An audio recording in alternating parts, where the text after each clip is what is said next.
Buenos días, jóvenes. Hoy vamos a dar inicio al sexto módulo del curso de Mecánica de Fluidos 1, que tiene que ver con los principios de conservación de masa y conservación de energía en el enfoque euleriano o en lo que denominamos análisis integral. Ya en el módulo anterior habíamos definido el teorema de transporte de Reynolds, que nos permitía pasar del enfoque lagrangiano al enfoque euleriano. Así que este sexto módulo es uno de dos módulos que utilizaremos para definir los tres principios fundamentales en el enfoque euleriano o en el análisis integral. Y estos tres principios son conservación de masa, conservación de energía, que son los temas que cubriremos en este sexto módulo. Y en el módulo 7 cubriremos el tema de balance de cantidad de movimiento, con el que los estudiantes también están familiarizados como la segunda ley de Newton. Así que en ese módulo utilizaremos el enfoque integral para evaluar el principio de conservación de cantidad de movimiento, pero por lo pronto vamos a convertir al análisis integral el principio de conservación de masa y de conservación de energía. Así que los objetivos de este módulo son primero presentar los principios básicos que se deben cumplir en el estudio de flujos de fluidos. Los principios básicos son principios fundamentales que en su mayoría ya son conocidos por los estudiantes. Vamos a describir el principio de conservación de masa. Vamos a repasar las diferentes formas de energía relacionadas con el flujo de un fluido. Esto lo vimos ya en el módulo 2 y por eso decimos que vamos a repasar. Vamos a deducir la ecuación de Bernoulli a partir de la ecuación de balance de cantidad de movimiento. Esto parece extraño, pues hemos dicho que balance de cantidad de movimiento no será evaluado hasta el siguiente módulo. Sin embargo, esta ecuación de Bernoulli es una forma de la ecuación de balance de energía bajo ciertas simplificaciones y con muchas limitaciones. Repito, la ecuación de Bernoulli constituye una forma de la ecuación de balance de energía y es por eso que la incluimos en este módulo. Su desarrollo está basado en el principio de conservación de cantidad de movimiento y ya veremos cómo se relaciona esto con conservación de energía. Como hemos mencionado, esta ecuación de Bernoulli tiene muchas limitaciones, así que uno de nuestros objetivos es discutir las limitaciones que tiene esa ecuación y cuándo debemos y cuándo no debemos aplicarla, o cuándo en teoría nunca debemos aplicarla, pues sus resultados siempre son aproximados. Sin embargo, en algunos casos la aproximación o los resultados que obtenemos al aplicar la ecuación de Bernoulli constituyen aproximaciones adecuadas o con buen grado de precisión o con un decente grado de precisión. Luego de evaluadas las limitaciones de la ecuación de Bernoulli, debemos extender el estudio de balance de energía a otros casos en los que la ecuación de Bernoulli no puede ser aplicada. Es decir, tenemos que desarrollar o tener a mano una herramienta que permita establecer el principio de balance de energía en los casos en que la ecuación de Bernoulli no nos sea útil. Y el último objetivo es aplicar los principios que desarrollaremos en este módulo en la solución de problemas prácticos. Así que los principios fundamentales, leyes de conservación, principios gobernantes son conservación de masa, conservación de cantidad de movimiento lineal, segunda ley de Newton, y conservación de energía, que es la primera ley de la termodinámica. La segunda ley de la termodinámica también tiene que ser evaluada y los procesos pueden ser analizados en base a este principio, y posiblemente su profesor de termodinámica hablará de la utilidad de los análisis de la segunda ley de la termodinámica en dicho curso. Aquí tenemos en negrita 3 principios fundamentales y son los que estaremos evaluando, repito, entre este módulo y el 7º módulo. Así que en estos 2 módulos desarrollaremos estos 3 principios en el análisis integral. Al principio del semestre y en el módulo anterior distinguíamos el análisis integral o el enfoque euleriano del análisis de partículas, en el sentido de que para el enfoque euleriano definimos una región y de acuerdo de cómo esa región interactúa con sus alrededores podemos tener una idea de globalmente qué ocurre con esa región.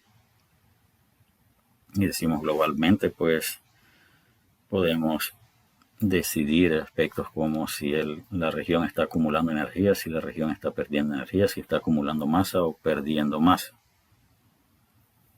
Lo que no debemos esperar del análisis integral es que nos proporcione información detallada, punto a punto, de qué ocurre dentro de esa región. ¿Y a qué me refiero con eso? Si la región es del tamaño que se muestra en esta figura, podemos saber globalmente qué ocurre con una región de ese tamaño. Si queremos información más detallada o más precisa, entonces podemos tomar esto y dividirlo en varias regiones. Y ahora podemos saber globalmente qué ocurre con esta región, y entre más pequeñas sean nuestras regiones de análisis, más detalles podremos tener. Y cuando la región se reduce a un elemento diferencial de volumen, entonces estaríamos analizando o obteniendo información prácticamente punto a punto dentro de todo un dominio. Y eso constituiría lo que más adelante veremos como análisis diferencial. Así que por lo pronto nuestra región va a tener un tamaño finito y de acuerdo a lo que ocurre a través de las fronteras de ese sistema podremos definir un comportamiento global de esa región. Vamos a empezar con el principio de conservación de masa y acá tenemos el teorema de transporte de Reynolds, donde B señalábamos en el módulo anterior que representaba, si les representamos en su forma mayúscula, representa una propiedad extensiva y en su definición en letra minúscula representa la versión intensiva o la versión específica de la propiedad B. Así que cuando aplicamos este principio o este teorema de transporte a la masa,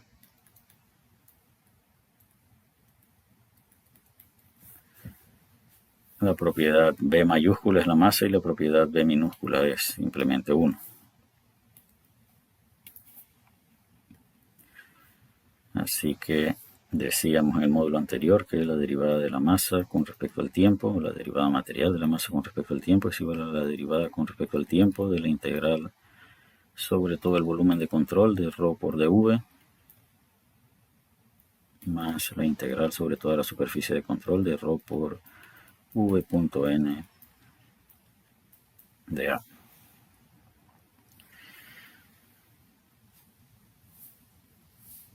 De igual manera, en el módulo anterior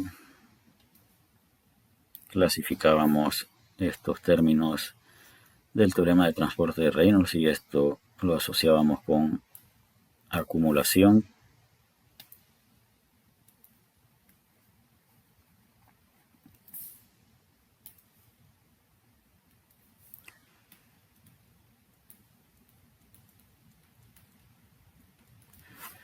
este término representa la razón de cambio de la propiedad B con respecto al tiempo dentro de la región, no para una partícula. Para una masa fija, esta sería la derivada que tendríamos que evaluar. Esto representa para una región específica cómo está variando la cantidad de la propiedad B. Y este segundo término lo asociábamos con transporte de la propiedad B por efectos de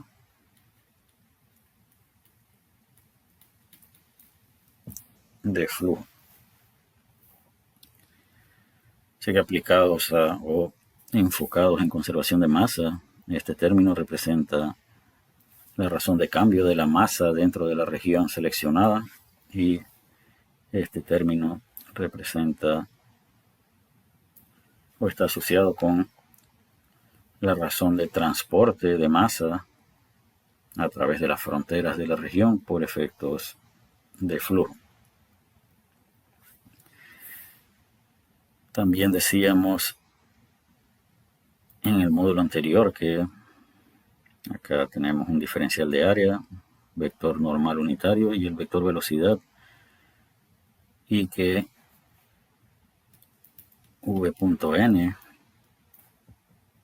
era positivo cuando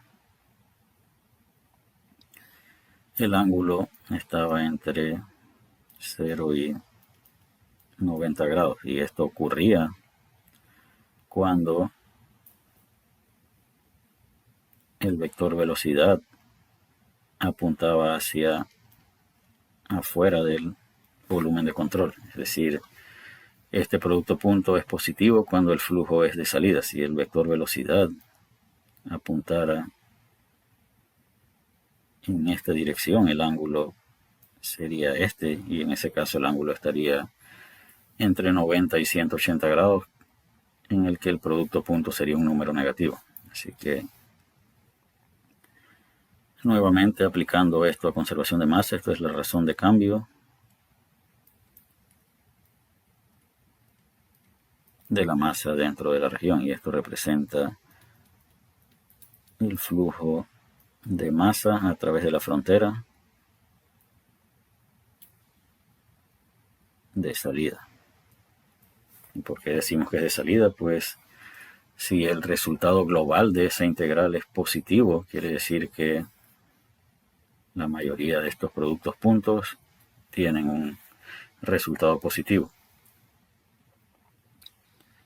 Si el resultado es negativo, quiere decir que la mayoría de los vectores velocidades apuntan hacia adentro del volumen de control y el resultado es un flujo de masa positivo.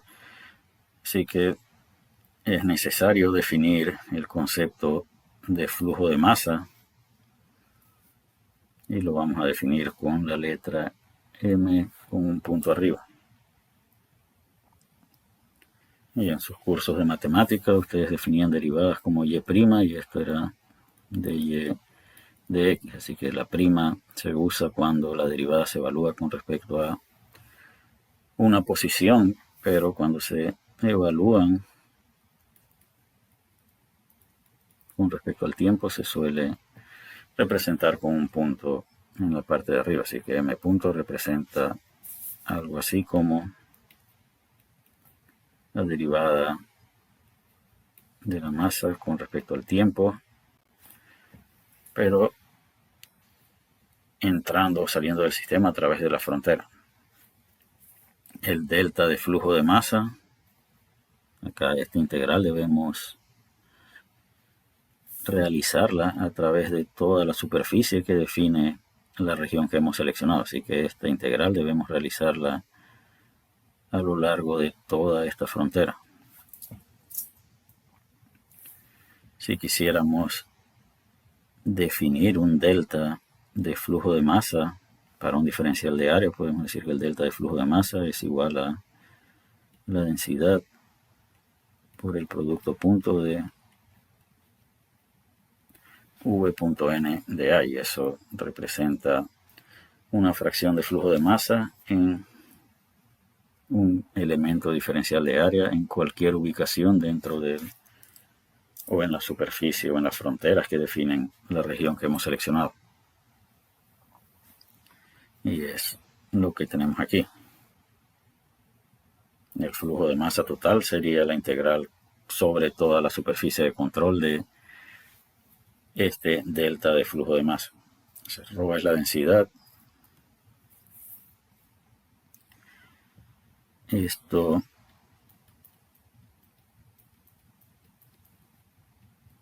lo podemos representar de esta manera.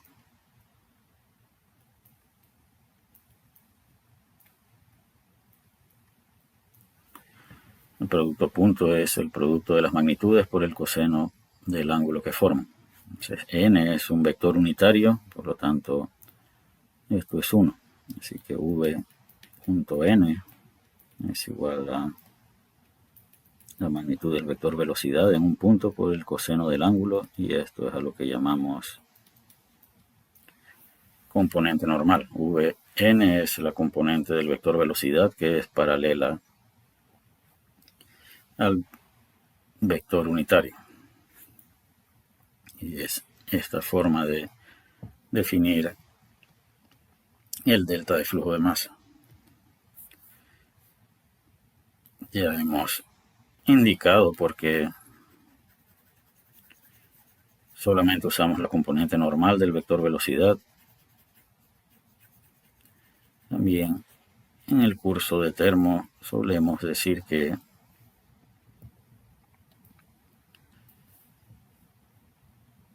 o justificar este vector normal, recordando que para que algo constituya una condición de frontera o una interacción de frontera, mejor dicho, debe atravesar literalmente la frontera. Entonces, si el vector velocidad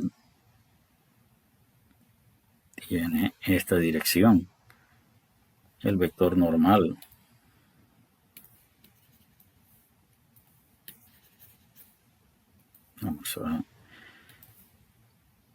ya tenemos el vector velocidad, una componente normal y una componente paralela. De las dos componentes, la única que realmente atraviesa la frontera es la componente normal.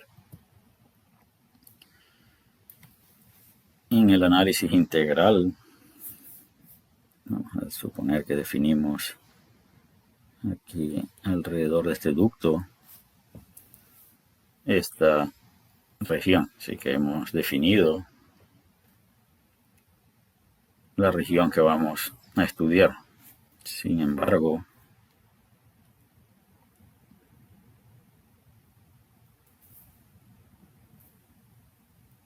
acá no hay flujo en la parte que estamos definiendo como rojo o en rojo.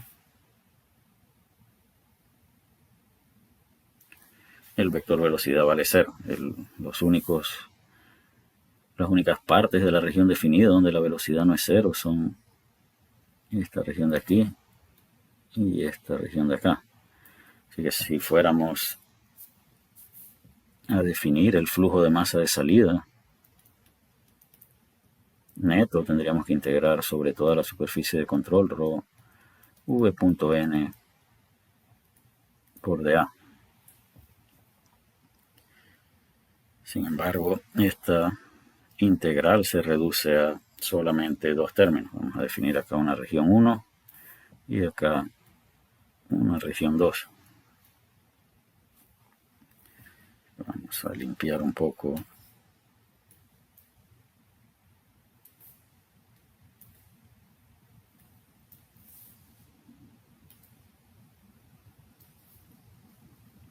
el vector velocidad en esta región lleva esta dirección y el vector normal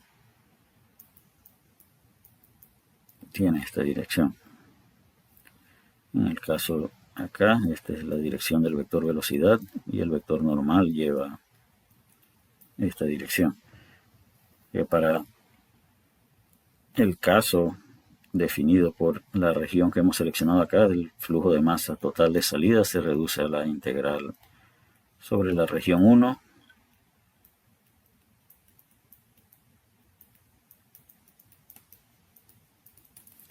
más una integral sobre la región 2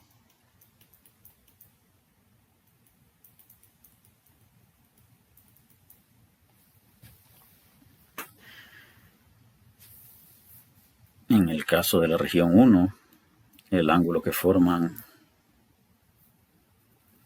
el vector velocidad y el vector unitario es 180 grados. En el caso de la región 2, el ángulo que forman es 0 grados. Así que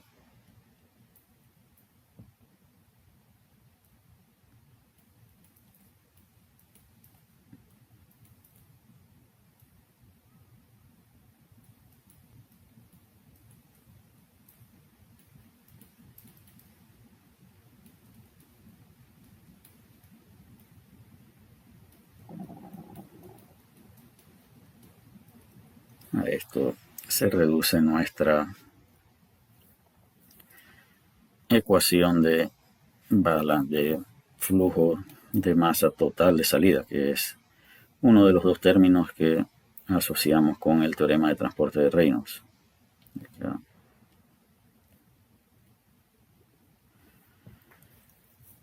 Y el signo negativo, repito, proviene del producto punto o del coseno del ángulo que forman estos dos vectores. Si quisiéramos definir esto como un flujo de masa de entrada, entonces esto sería la integral de ρ1 v1 por dA1 sobre la superficie 1 menos la integral ρ2 v2 dA2. Y acá consideramos la posibilidad de que la densidad varíe con respecto al área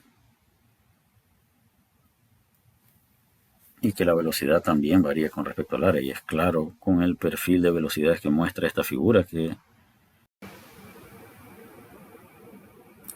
cuando el radio del ducto es 0, observamos en este perfil que la velocidad es máxima, y cuando el radio del ducto es igual, o cuando el radio es igual al radio del ducto, la velocidad es igual a 0 para satisfacer la condición de no deslizamiento. Así que claramente la magnitud de esta velocidad depende del área de la sección transversal y tendríamos que saber cómo varía esa velocidad con respecto al área para poder resolver estas integrales. Ahora, la pregunta es, ¿qué ocurriría si pudiéramos definir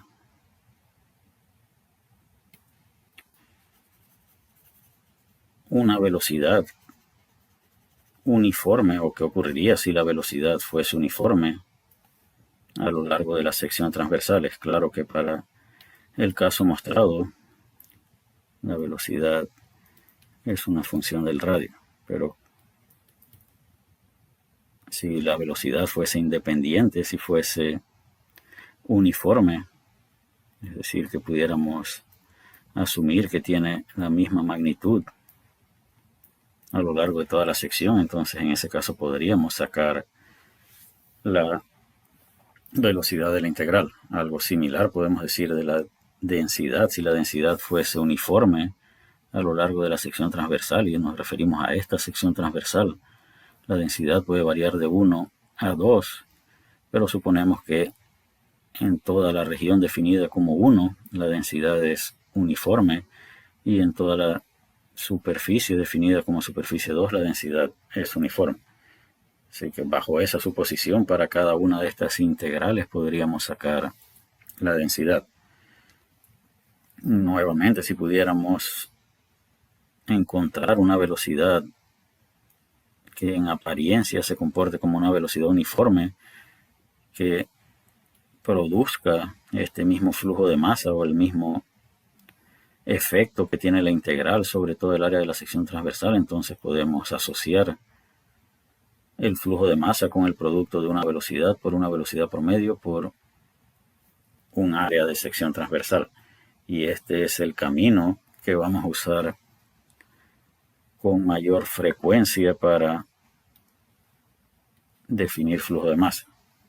En la mayoría de los casos le vamos a borrar el subíndice promedio a la velocidad y simplemente nos vamos a referir a esa velocidad como v.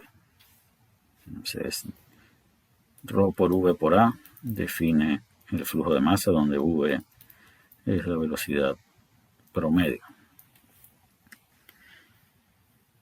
Difícilmente tendremos que resolver una integral para definir un flujo de masa. Eso es Bueno, la relación entre la velocidad promedio y la velocidad que puede variar con respecto al área está dado por esta expresión.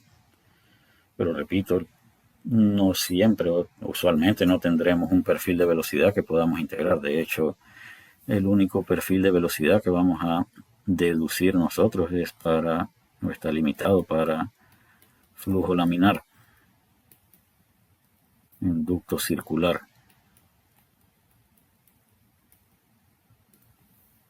¿Y cuándo vamos a obtener una expresión para un perfil de velocidad de flujo laminar en ducto circular? En el módulo 9, así que estamos un poco lejos de ese punto. Así que, repito, el flujo de masa usualmente lo definimos como el producto de la densidad por una velocidad promedio por el área. Lo que debemos tener en cuenta es la dirección de esa interacción de flujo de masa. Si la región está definida de esta manera y el vector velocidad lleva esta dirección, pues es una entrada. Si lleva esta dirección es una salida y eso lo debemos tener en cuenta. Otra medida del flujo es el flujo volumétrico, o flujo de volumen, o caudal o gasto volumétrico. Todas estas formas definen lo mismo. Y la relación entre el flujo de masa y el flujo volumétrico es la densidad. El flujo volumétrico en función de la velocidad promedio es velocidad por el área de la sección transversal. En función de la velocidad en un punto variable con la sección transversal es la integral de velocidad por área o la integral de v.n de a. Y decíamos que la relación entre el flujo de masa y el flujo volumétrico es la densidad. El flujo de masa es densidad por caudal. Y con esta definición de flujo de masa vamos a concluir esta primera clase y continuaremos estableciendo el principio de conservación de masa en una próxima clase. Así que hasta la próxima, jóvenes.